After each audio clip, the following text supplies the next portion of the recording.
as a concept and what organizations can do to strengthen the organizational antifragility and what they can do to strengthen the antifragility in people. So I will talk a little bit about issues that are important in organizations today. I will talk about the concept of antifragility. What is it? I will dive a little bit into characteristics of the antifragile personality, and I will talk about some ideas how you can strengthen the organizational antifragility and the individual personal antifragility. And if you look around, and of course we have been in this COVID-19 crisis already for more than a year, and to be honest, I'm a little bit fed up, because one of my, you could say, one of my hobbies is travel. So I like to travel around. Normally, I would now be in Copenhagen with this conference. Now I'm in my attic and it's fun. I meet some new people, but of course, traveling around and meeting people, that's important. And if you look at what are issues high on the list of organizations, of course, there are many differences, but also some commonalities. Of course, you see a lot of organizations, they are in survival mode. How can we survive the crisis? Will we still be alive? And I see many organizations also around here. I'm in the Netherlands, I'm Dutch. You see many organizations that are suffering and are not surviving. But there are also organizations that are blooming and benefit from the crisis situation. So it's not one story. So survival is high on the list. Connected to that is the issue of innovation. How can we renew ourselves? How can we be relevant also in the world going forward? So innovation is always important, but these days it's even more important. And then you hear a lot about resilience. How can we bounce back in the current crisis? And I like the concept of antifragility a little bit more than resilience. Resilience is kind of, you could say, bouncing back. Antifragility is bouncing back at a higher level. So benefit from adverse situations. One of the other issues I see a lot is well-being. I won't talk about well-being today, but you can. There are numerous webinars, etc. You can listen to about well-being. Some of the topics, and resilience is often high on that list. For me, the current year, 2021, is a year of, I would say, transformation. And we have seen the year before, 2020, part of 2021, you saw many organizations in a kind of adaptive phase. How can we adapt to the new situation?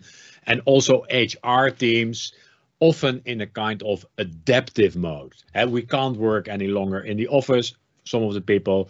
How do we adapt to the situation where people are more at home? Is that transformation? Big question mark.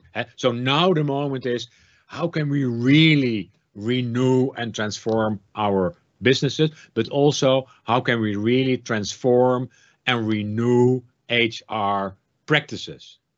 And that's a different subject again, but there's a lot of things to be doing.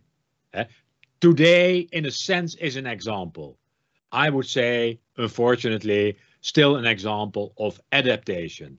We cannot be live in Copenhagen or wherever, in Oslo, in Stockholm. So we adapt and we have gone to a online conference. But still we use the models of the old conference. So there is a chairman, Urban is here as well. There are chairmen and Natal. There are speakers, and most of the speakers, they still arrive with their PowerPoints, and they give their PowerPoints. There's Q&A, and we still have to sit maybe even a day. Some of you will do that in a conference. Is that transformation, or is that adaptation? In my view, that's adaptation. If you go around HR practices, there's a lot of room for transformation. Antifragility. And Urban already mentioned the book. I can show it in this way from Taleb, Antifragility. It's a book that already was written years ago. I think it's something 2012.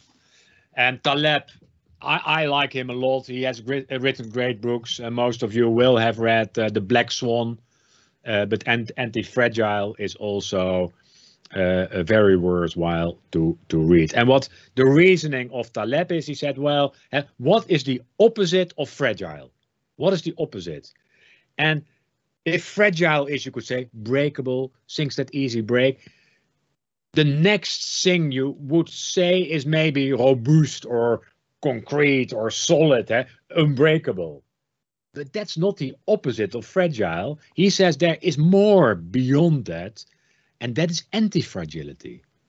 Those are things and people and organizations that benefit from, you could say, adverse situation, that like stress, that like volatility, and benefit from that. So I think that's a very powerful concept. It's not. Resilience is a little bit more bouncing back, as I said. Antifragility is more really benefiting from the crisis situation. And I think we all have seen that in people around us. There are people that, and I'm not putting any judgment on people, but there are people that get depressed. They say things are changing and what can we do? And I cannot do this anymore. I cannot do this anymore. There are other people that immediately start working and think, hey, new situation. What can we do? How can we benefit? How can we change? How can I change? So the concept of antifragility, I think, is a strong concept. And of course, we have to thank Taleb for that. And if you look a little bit more into the concept of the anti-fragile personality, one question could be, all right, we now have the COVID-19 crisis. There will be new crises coming. Where do we find the people that best flourish in new crises? So we should maybe be looking for people with a kind of anti-fragile personality. Can we find those people? Does something like the anti-fragile personality exist? Can we test it?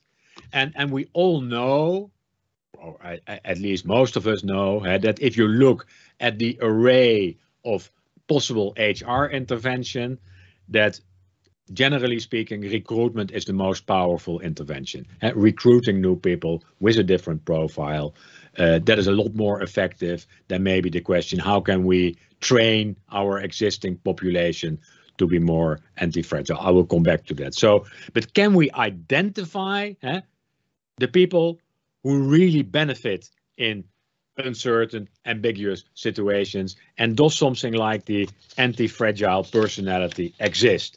And I'm not a researcher, although I'm a psychologist. Yeah, I studied psychology. Let's put it that way. But there are psychologists that have looked into it, and I found research that describe some of the characteristics of anti-fragile personality. And I will mention the terms they use for that. And one is proactive adaptation. And I think you might recognize that. People who immediately think, well, this might be coming. How can we already start adapting even maybe before something happens? You could say some clever organizations, they were ready for the pandemic. And some people they always have options ready. That's another concept which always appears in the work of Taleb. That is, make sure you have options, because having options as an individual, but also as an organization, that creates is an enormous important element of anti-fragility. If you all bet everything on one thing, then you become less anti-fragile. And another element, they mentioned, a psychologist, about the characteristics of anti-fragile personalities is what they call competitive evolution. Competitive evolution. And you might say it's an element of, always think, can we do it better? Can we do it differently? I can do it in a different way. So never take things for granted, but always think, how can I do things better?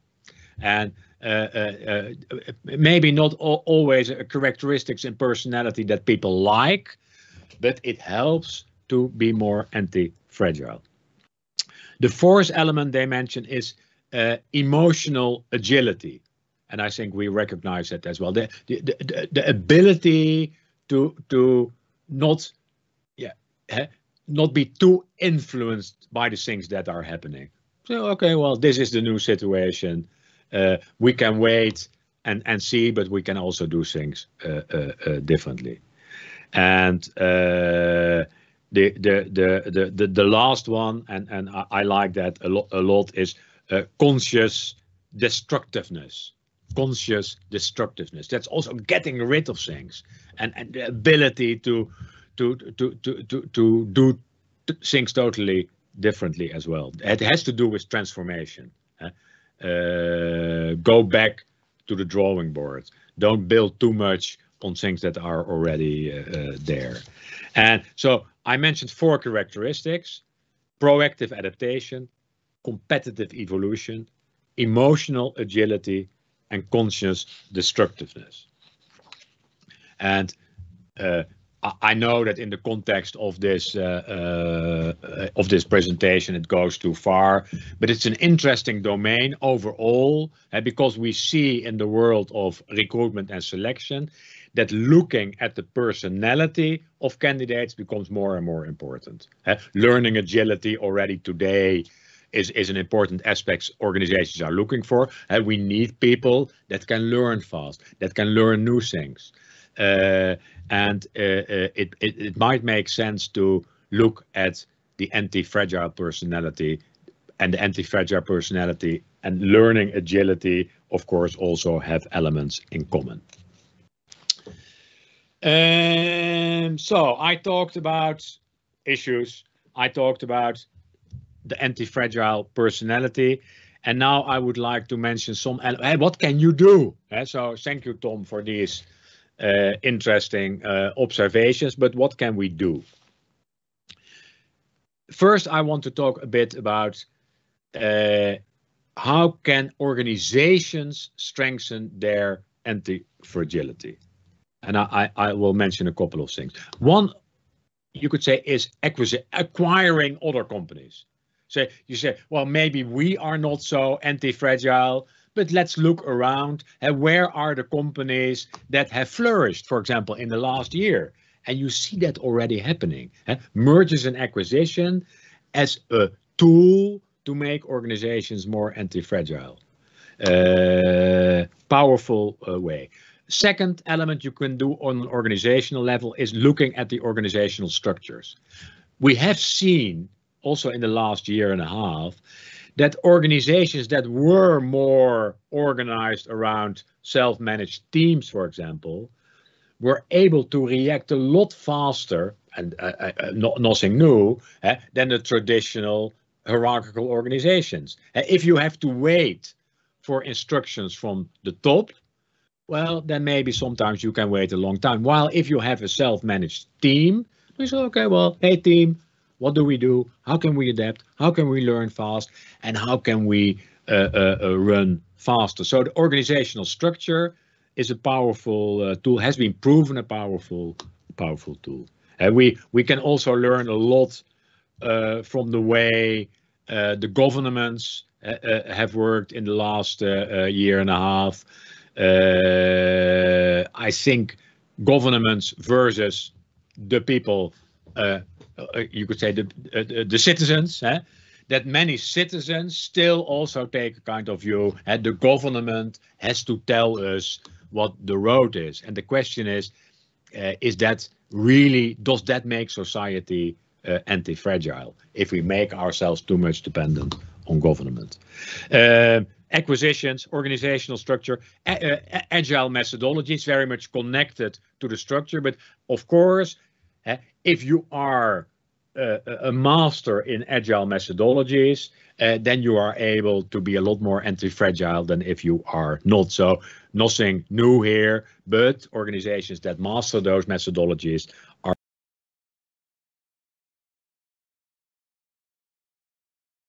Another element that might help is put a lot more focus on diversity, inclusion, equality, and belonging.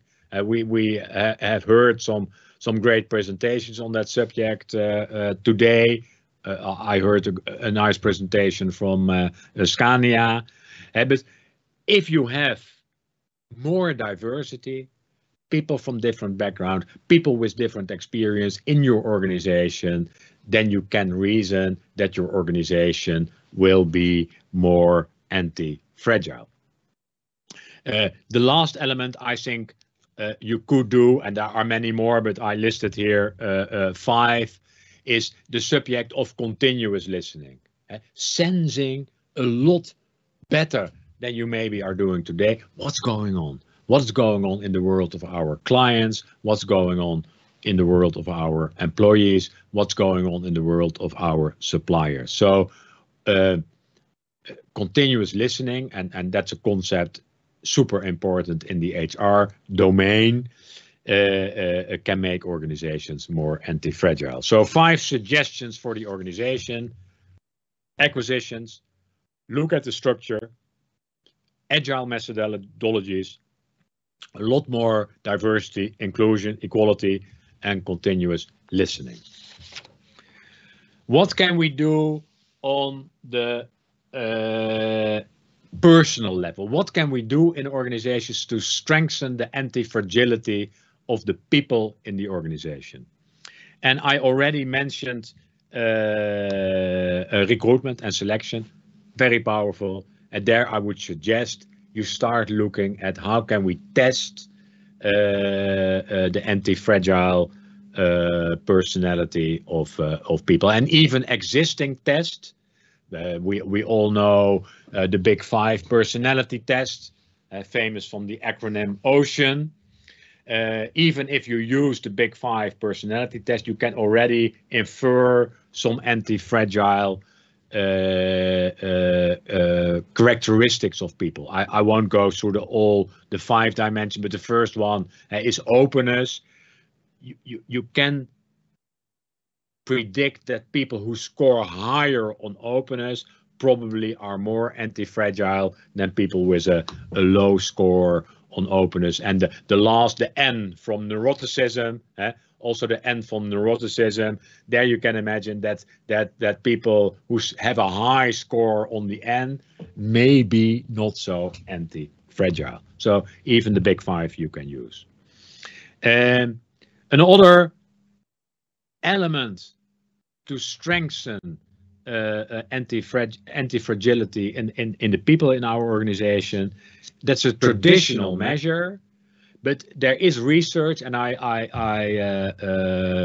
invite you to look at it. It's Marcus Buckingham, and he's leading the ADP Research Institute. Marcus Buckingham, he has done some nice research in how to strengthen resilience. He calls it resilience in organizations. And there comes that an important element is the trust in the team leader. So a classical measure, you could say, do people trust their direct supervisors? But that also is proven to be very important for people to feel safe, to adapt and to experiment and to do different things in new situations. An interesting aspect for discussion is around the concept of exposure.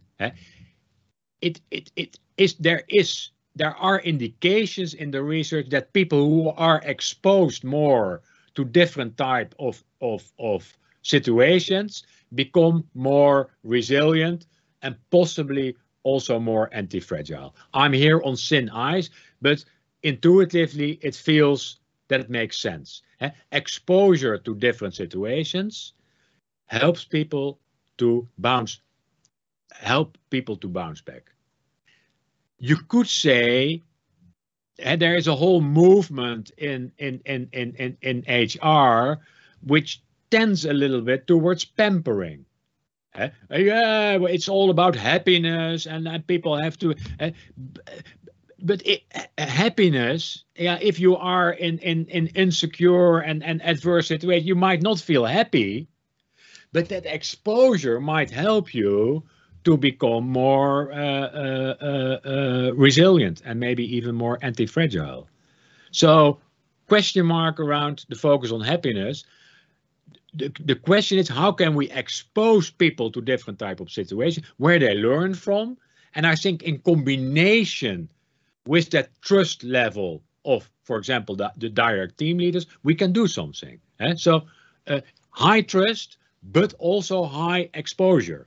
And this might also be a plea for the more traditional job rotation. Put people in different situations so that they can learn and adapt. And also on the individual level, of course, the learning agile methodologies, the ability to work with agile concepts are important. So, time is short. I just want to give you some ammunition. My plea was, let's look at antifragility as a concept.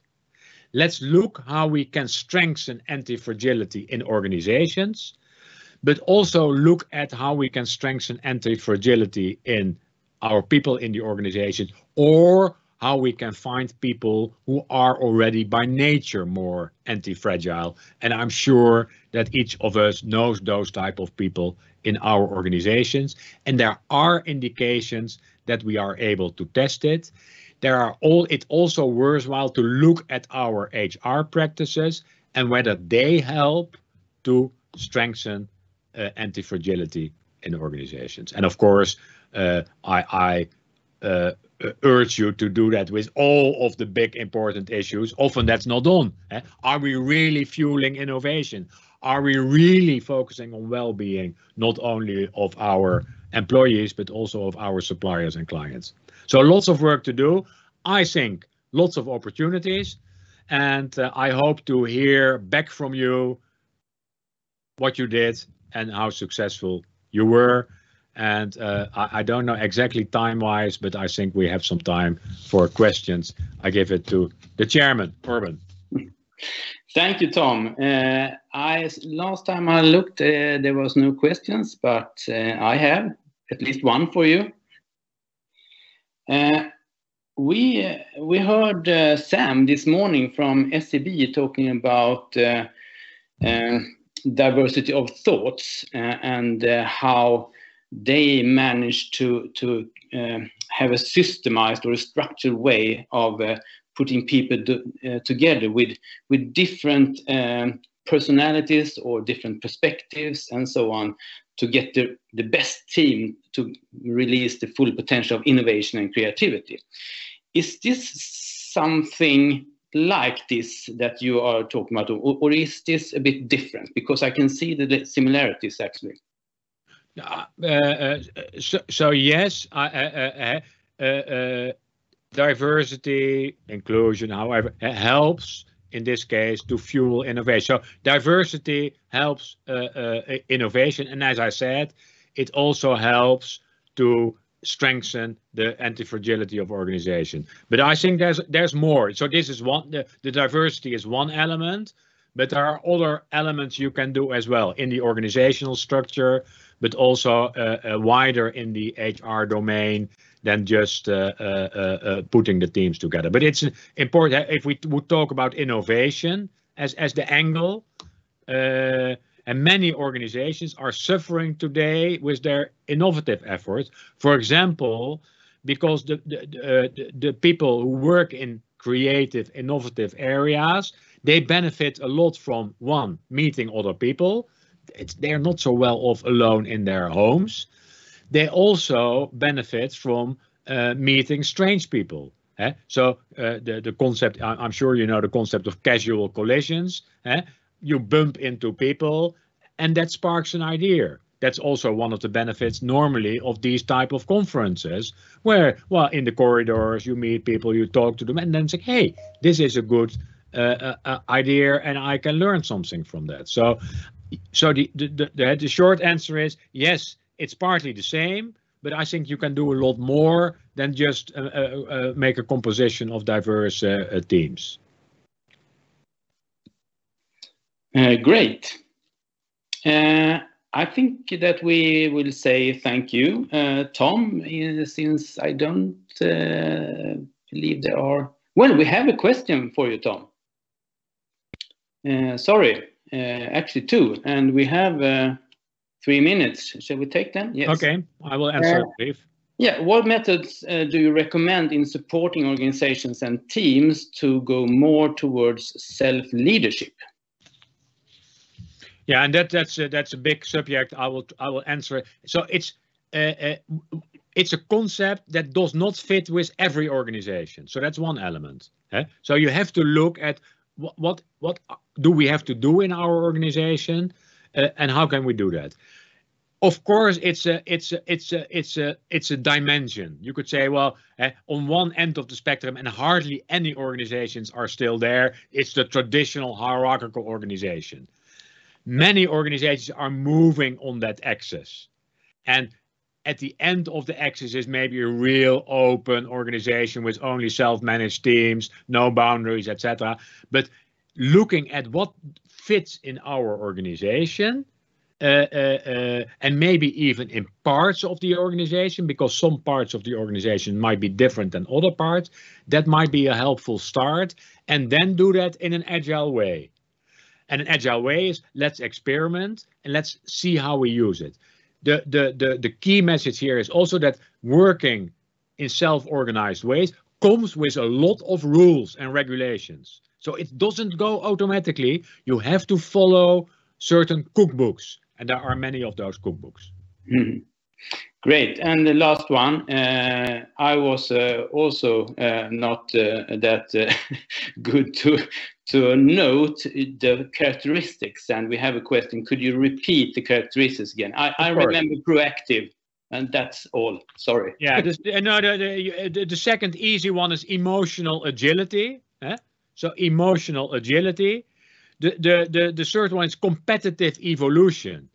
So always look for how can we do things differently, and I can do it better than you do, and maybe so that's one element. The last one is connected to that, is constructive conscious destructiveness, and I could translate it also as the ability to stop with things, and the ability also to say we don't do this any longer, we even destroy it. Yes, and I realize those are not easy concepts, but intuitively, I think you can make sense of it. Proactive adaptation, competitive evolution, emotional agility, and conscious destructiveness. Great. Good. Thank you very much, Tom. So see you later. We do. Thank you.